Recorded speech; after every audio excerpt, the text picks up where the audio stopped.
Hey everybody, we're going to talk this week about informed consent. And informed consent is a huge issue in terms of counseling ethics, and hopefully it gives us a chance to tie together a bunch of ideas that we've looked at throughout the semester up until this point.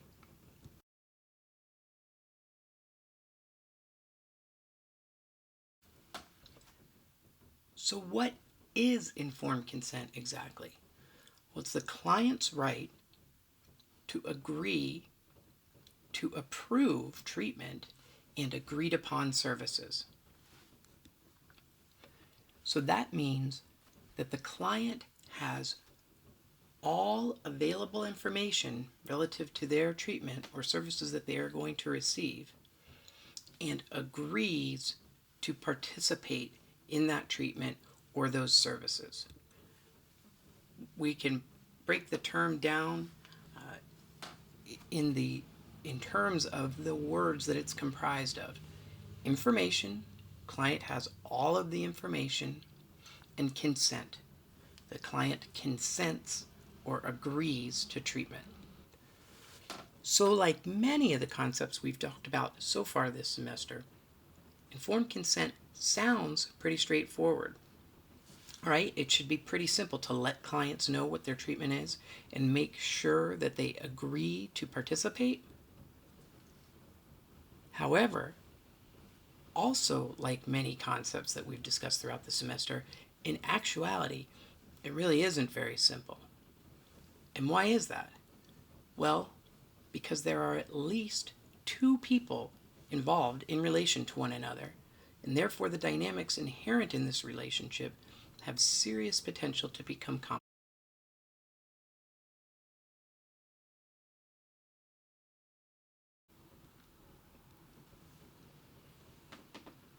So, what exactly do I mean? Well, let's take a look at some of the key components of informed consent, and I think that'll start to shed some light on the idea. Informed consent involves a number of different pieces. And in terms of our ethical principles, our six ethical principles, it focuses most primarily on autonomy. It focuses most primarily on the client's right to determine their fate, if you will. Therefore, it involves the client's capacity to make decisions about voluntary participation. And on our end, on the counselor's end, it involves us as the accountable and responsible parties for what occurs as a result of treatment.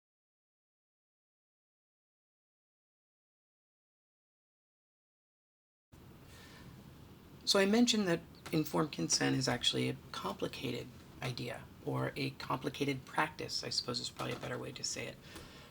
One reason is because consent needs can change over time.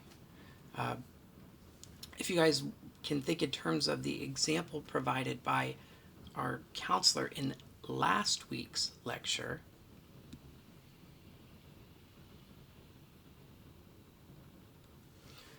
you remember the counselor who uh, had the client, who was a vocational client who was receiving services for unemployment, but the counselor believed that the client was working and therefore receiving services that the client wasn't entitled to. Well, this example provides a good example for how consent needs can change, right? Because at the outset of the relationship, when the relationship first started, the client clearly wasn't working, right? And when the client became employed, this introduced a whole new dynamic into the relationship. And as I indicated last week, if the counselor didn't warn the client about limitations to confidentiality up front, if he didn't warn the client up front, then there are going to be some problems. If the counselor didn't anticipate the potential for changes in the relationship, then the counselor's informed consent document has some holes in it, right? So, in addition for informed consent, in addition to informed consent needing to account for changes that can occur over time, there are loads of other special circumstances as well. For example, at times we may work with people who are not legally capable of giving informed consent. If you remember back to our discussion about Prader-Willi syndrome and the client with Prader-Willi syndrome, now we talked about that in terms of autonomy, but really what I was doing is I kind of was sneaking in an informed consent discussion with you guys. Because what we've got is a situation, what we looked at was a situation in which the client, the individual with Prader-Willi syndrome, was not capable of making informed consent decisions. So how then do we move forward, knowing that we want to improve, or we want to incorporate informed consent to the greatest degree possible, incorporate autonomy to the greatest degree possible, but that in this specific situation, we're not going to be able to incorporate it fully. This introduces the idea of assent. Rather than informed consent, we seek for the client to agree to receive treatment, even if they are not able to give full, legal, informed consent.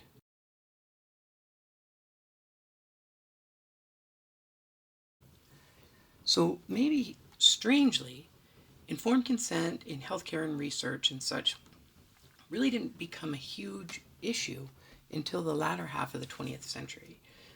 And even more recently, that it's become central to healthcare specifically, outside of a research setting, here in the US.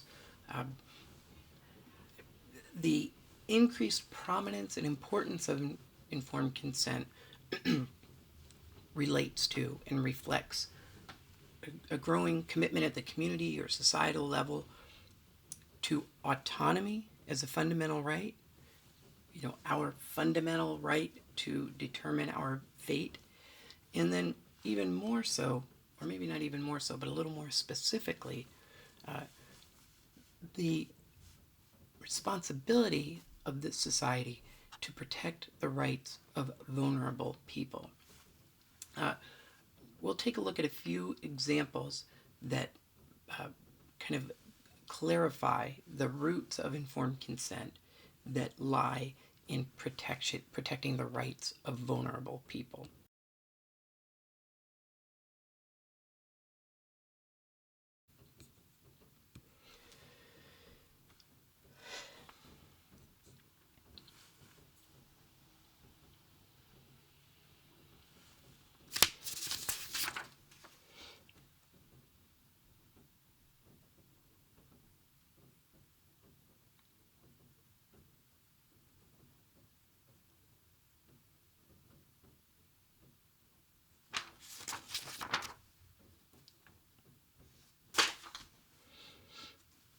Before I do, though, I want to touch on something kind of as an aside here.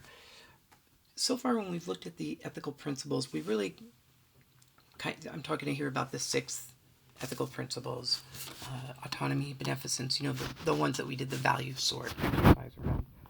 We kind of talked about those principles as being understood broadly as being fairly equal in their importance. There is an idea, though, that really autonomy is the most important of the principles, that many of the other principles flow from autonomy. Just to illustrate, if we think about autonomy, our ability to make our own choices and determine our fate, well, we can see how this is going to facilitate, if we think about clients' autonomy, we can see how this is going to facilitate, to some extent, non-maleficence, right? Because if a client has all the information and makes decisions to protect their self-interest, rooted in their autonomy, well, non-maleficence is going to flow from that, right? Because they're not going to make decisions that harm themselves. So I guess it's sort of I just want to give an indication that there is this idea that autonomy is one of, or the most important of the ethical principles, and that the idea of protecting the autonomy of vulnerable people is something that we see if we look at the history of human beings and the history of our country. We see an increased interest in that, right? This is what civil rights are about. This is what most equality movements are about, right? Is preserving the autonomy of people who are disenfranchised to some extent, or maybe have less power in the society. Well, informed consent in a helper-helpee, doctor-patient, counselor-client relationship reflects this dynamic. In a relationship where there's a professional helper and a helpee, the helper, the physician, or the client inherently has more power than does the helpee, right? So the client is kind of automatically somewhat vulnerable just from the word go. Informed consent is about helping to equalize the power balance again. And so how did this get institutionalized? How did informed consent become the way that we do this, that we try and equal out the power balance between those with more power and those with less power, between counselors and their clients or physicians and their clients? Well,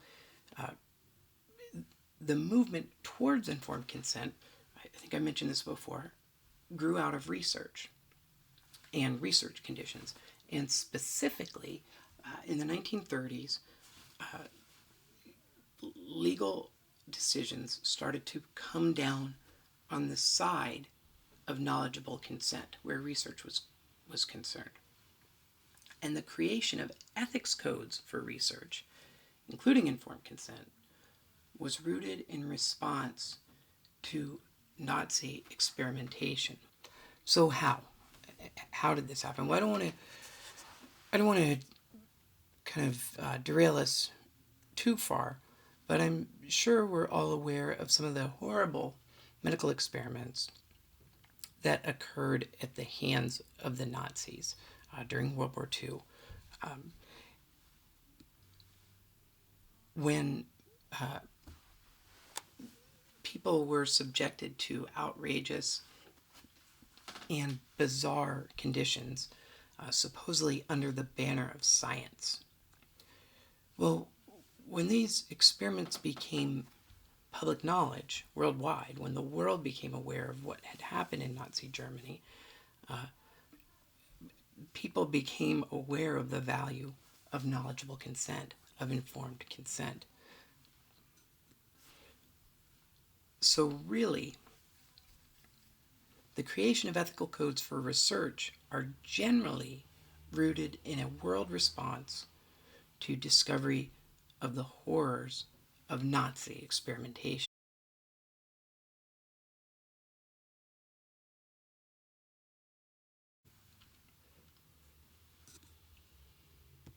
So again, I don't want to kind of derail us into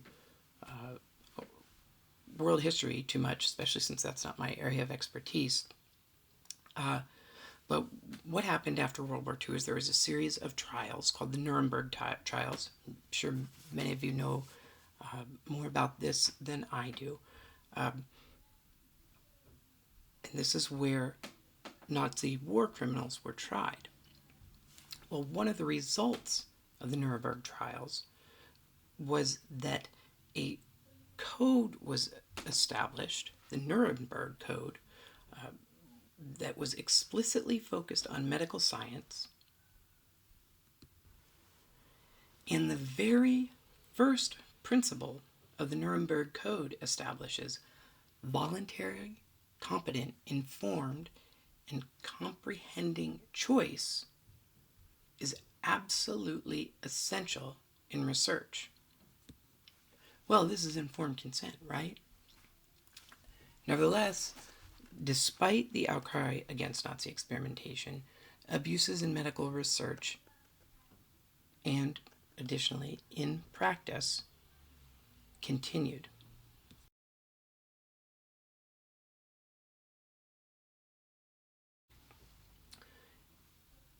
Jumping forward 25 years, I guess, about, there's an academic review of state laws in the United States revealed that not a single state had a legal statute, had a law that required doctors to inform patients when they are when the patients are receiving experimental drugs. So doctors could participate in experimental trials funded by some outside agency in which they gave some patients medication, some patients placebo, and the patients did not have to be notified according to law. Jump forward 4 years, kind of in a context informed by this 1962 review. In 1966, a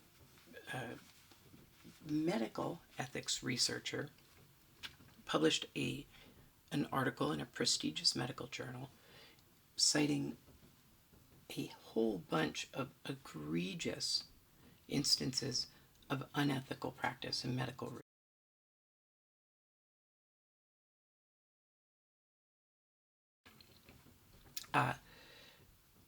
Just for example, again, we don't want to get too hung up on kind of horror show type stuff, but it is important to realize what informed consent is actually there to protect us against. A well-known hospital in New York City, like a prestigious, prominent hospital, it was discovered that they were conducting experiments during which they would inject cancer cells into elderly patients who had dementia and who could not and did not give their consent to participate in this research. 22 patients received this transplant of cancerous cells without any knowledge.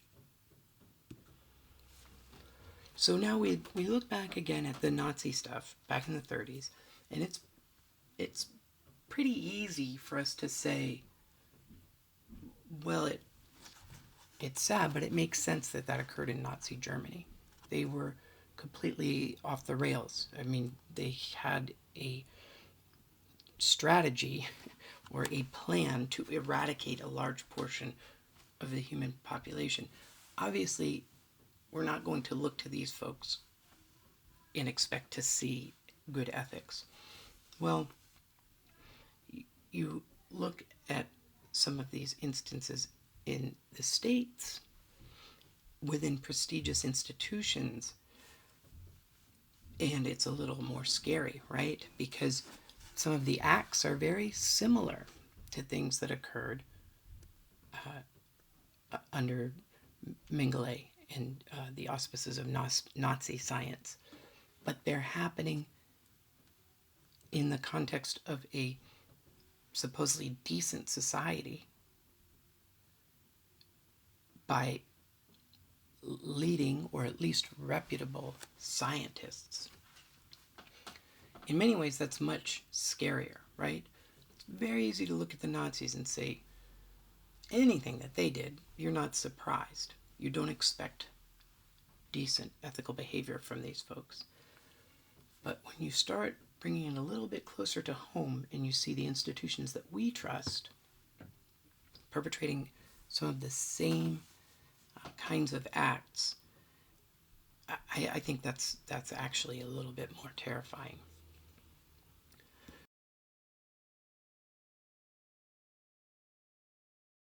So, in reaction to the 1966 scandal, so we're talking about the paper that revealed the instances of egregious offenses, including the deal in New York, in the New York hospital. Well, in reaction to this scandal, the FDA issued clear requirements for informed consent in research.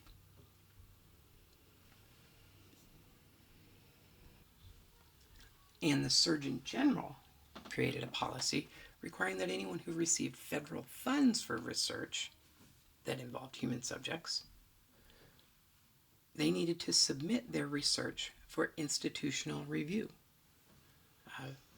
with specific attention paid to informed consent.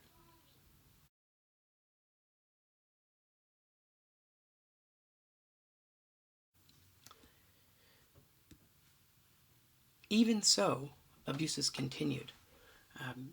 In 1972, it came to light circumstances of the Tuskegee syphilis experiment. I'm sure you all are somewhat familiar with this. This was an experiment where researchers would go into very poor African American rural communities, and they would pretend to provide treatment for syphilis to African American men in these areas. Well, and then they followed them, the African American men, for 40 years to see the progression of the disease, to see what happened with syphilis when it's left unchecked. So these men put their trust in the researchers, thinking they were getting treatment when they were not. They were not. They were just being observed. And this went on well past the time that effective treatment for syphilis was developed. So many of these men died. They infected their romantic partners, and in some cases their partners gave birth to babies with syphilis. Now again, this wasn't Nazi Germany. So it wasn't the 1800s. This is 1972 at a big U.S. university. I think we expect it out of Nazi Germany.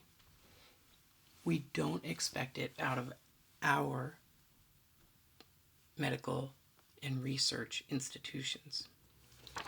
And I think what stands out for me and what the real lesson related to ethics is, so we have this Tuskegee study over the course of 40 years.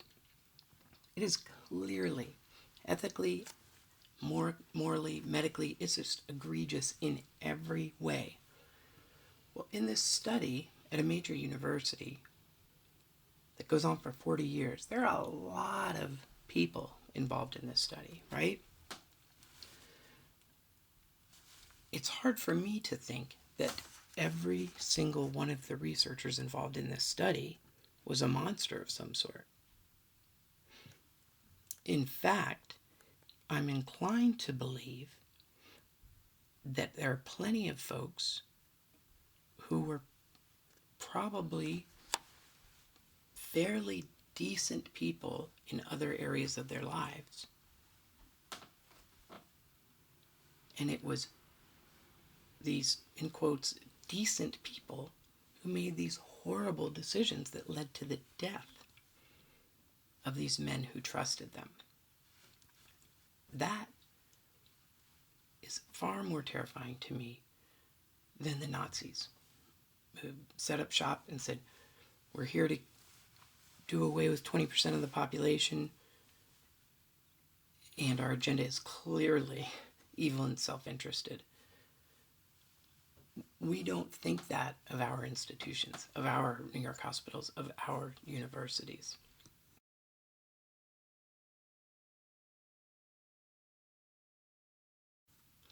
Okay, so we had the Tuskegee experiment come to light in 1972. Now, there were IRB regulations in place. There had been some legislative steps taken that were not having the effect that they should have, right? If we skip back a year to 1971, there's another famous experiment called the Stanford Prison Experiment, or the Zimbardo Prison Experiment. So, interestingly, in 1971, when the Zimbardo Prison Experiment took place, there were rules related to IRB, Institutional Review Boards, in place. And the experiment actually did undergo and successfully pass an institutional board review.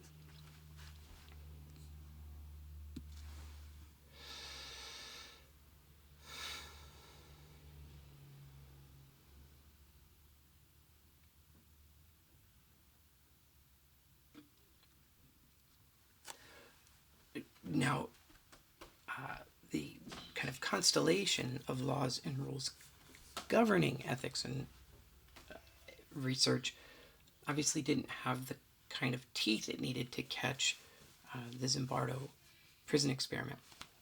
And for those of you who aren't familiar with the Zimbardo prison experiment, Philip Zimbardo, who was later president of the American Psychological Association, set up a fake prison in the basement of a Stanford hall and recruited volunteers, randomly assigned half of the volunteers to be prison guards, half of the volunteers to be prisoners, and set them loose to kind of see what would happen. It was focused on authority and blind following of authority. Well, it got completely out of hand and abusive. So the Zimbardo study, the Stanford prison experiment, led to further rules preventing harmful treatment of participants, increasing the extent of review that studies must be subjected to before they are approved. And in fact, the guidelines that were set up in response to this study are certainly still in place. I don't know if I mentioned this earlier in the talk or not.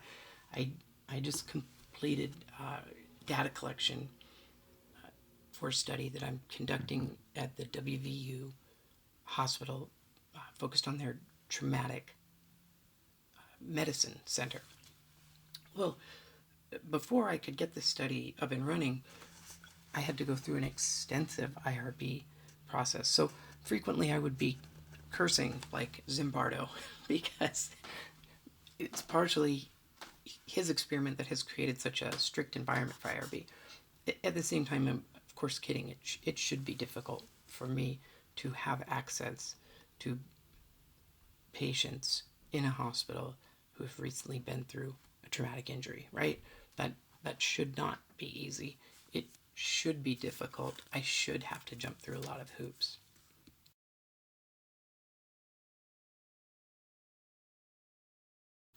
So, again, shifting back to Zimbardo, after the Zimbardo study, a report was generated that led to the creation of the National Commission for the Protection of Human Subjects of Biomedical and Behavioral Research.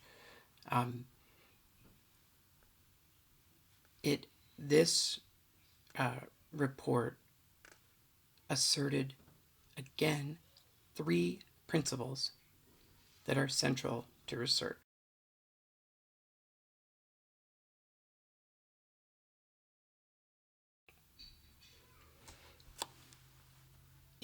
As research is conducted, there must be respect for individuals as autonomous agents, and people with diminished autonomy are entitled to protection. That is really informed consent right there. Beneficence. Benefits of research should be maximized and possible harms minimized. That seems common sense, but this made it a formal rule. And those who realize the benefits of research should share in its burdens. In other words, advances for dominant groups in a society shouldn't be made on the backs of disenfranchised people, right?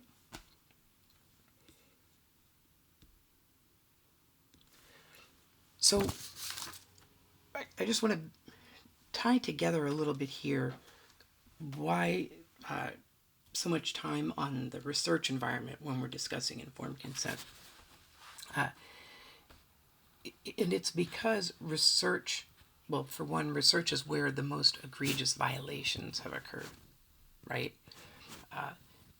And therefore, a research environment entails the types of dynamics that make informed consent most necessary. So yes, for most of us, we're going to operate in a clinical background, in a clinical environment. But the clinical informed consent guidelines came out of a research environment. Does that make sense?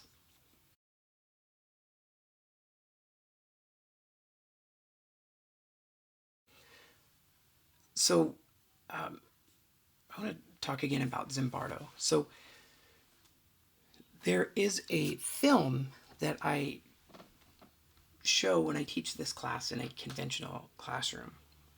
It's actually an awesome movie. I mean, not in like for school, it's an awesome movie. It's a good, well made, high budget Hollywood film called The Stanford Prison Experiment. Well, for our class, I had planned to post it in our module somewhere. But I can't do that because even though it's the same size group as in a brick and mortar building, even though I own the film, I purchased it to show to students in person, I cannot share it online in any way legally. I'm not going to lie to you guys.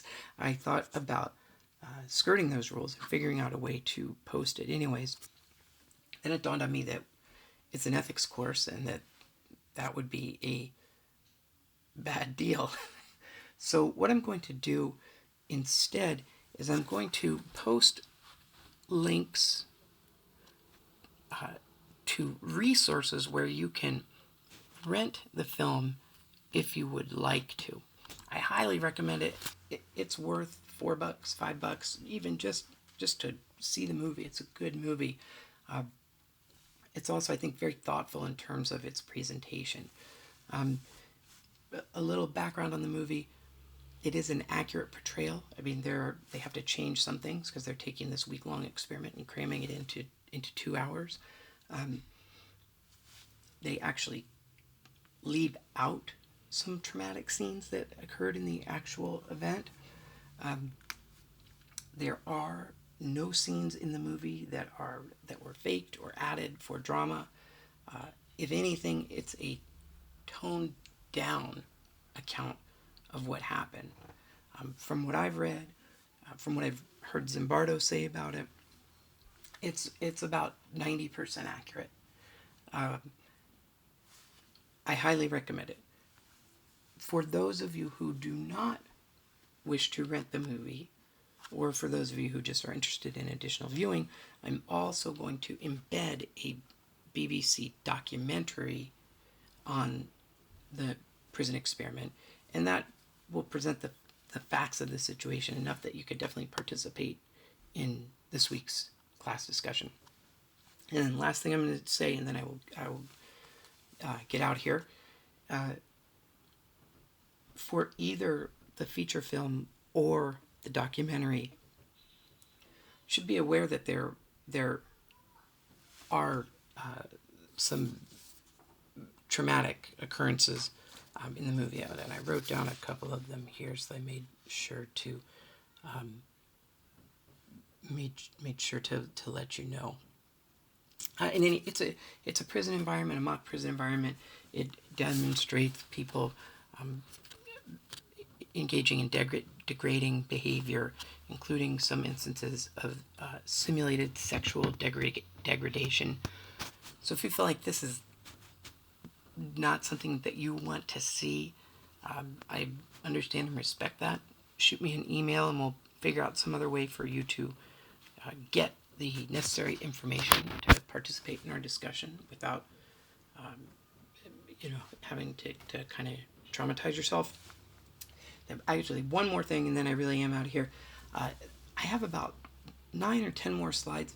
I didn't want to narrate the latter slides. I don't think they need. I'd like you to look at them, but you don't need to hear me talking while you look at them. They're going to be posted separately. I think I'll label them additional slides. They're not meant as optional. I just didn't want you to have to listen to narration. Speaking of listening, I appreciate you guys taking the time. Have a great weekend, and I'll talk to you soon.